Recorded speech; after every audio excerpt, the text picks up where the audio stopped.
এই যা দারুণ একটা রেসিপি দিয়ে দিলাম গো, হাত ফুসকে বেরোয় গেল। দিতে চাইলাম না তোমাকে, ভাত বেশি বেশি খেয়ে তোমরা যে জম্মের মোটা হয়ে যাবা। মানে কষে কি বই এই রেসিপি রানলি পরে ভাত, চালের ভাত একটু বেশি করে বাড়াই দিবা, না হলে কিন্তু পরে যে কাড়াকাড়ি পড়ে যাবানি। এই কলমি শাক ডাটা রান্না যে এত মজা লাগে তা সে কথা কব কিবু। দৌড়ই যে বাজার থেকে ওটা কলমি শাক নিয়ে এসে কাইটে বাইসে একেবারে সারা করে নিচ্ছি, কুচি কুচি করে কাটতে হবে নেবো, না হলে কিন্তু এই রেসিপিটা মজার লাগবে না। আজকে যে রাম করে রাঁধতে দেখাবো এই রাম করে আমি গ্যারান্টি দিচ্ছি তুমি কোনোদিন খাওনি। কুচোই নিয়ে এইবার কটা নিয়ে এনেছি মুসুরির ডাল করে ধুয়ে পাইকলে প্রেশার কুকারে দিয়ে দিচ্ছি। হয়তো কষ্ট করবে কিটার, গ্যাস পুড়াবে কিটার, সামান্য লবণ দিয়ে 3 বাসে দিয়ে ব্যাস একদম মোমের মতো গলায় নিছি। এইটা কিন্তু একবারে নরম মাখো ডাল হবে, বেশি শুকনো করতে যাবে না, তাহলে কিন্তু আবার ওই শাকের মধ্যে দিলে বেশি শুকনো হয়ে যাবে না। এরপর দৌড়ই যে কড়াইতে 2 টেবিল চামচ সয়াবিন তেল দিয়ে জিরে ফোড়ন আর শুকনো জাল ফোড়ন দিয়ে দিলাম আলু কুচোয় লবণ হলদি দিয়ে ভালো মতন আলুটারে একদম লাল লাল করে ভাজিয়ে নিছি।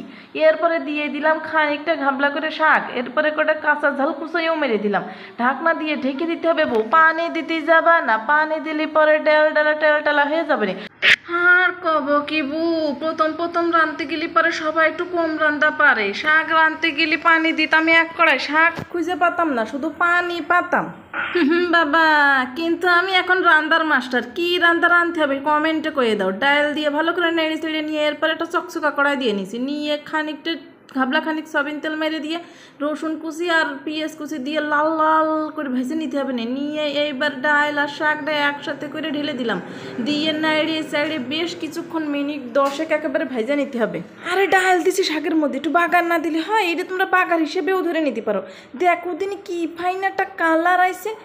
ওরে বউ, এটা কিন্তু কোনো সাধারণ কলমি শাক রান্তা না, এটা অসাধারণ ভিআইপি লেভেলের কলমি শাক রান্তা। একবারে গরম গরম ভাত নিয়ে বসে পড়েছি, মনের মধ্যে যে কি আনন্দ লাগতেছে। কতদিন পরে যে কলমি শাক দিয়ে ভাত খেতে যাচ্ছি। দেখো দিন আলুটা কিন্তু মোমের মতন গইলে গেছে, শুকনো ঝাল ডইলে নিয়ে শাকের সাথে মাখায়ে গালের মধ্যে দিল্লি রে বউ। ও মনে হচ্ছে খাওয়ার জন্যই তো জীবন, খাওয়ার জন্যই তো বেঁচে থাকা। ভালো মন্দ রানবা, শুধু খাবা, পেট শান্তি তো দুনিয়া শান্তি। শুকনো ঝাল আর জিরের টাটকা একটা ফোড়নের ঘ্রাণ বেরোচ্ছে, এদিকে ডালের একটা ঘ্রাণ, কি যে মজা। বিশ্বাস না করলে বাড়ি একবার বানায় খেয়ে দেখে নে।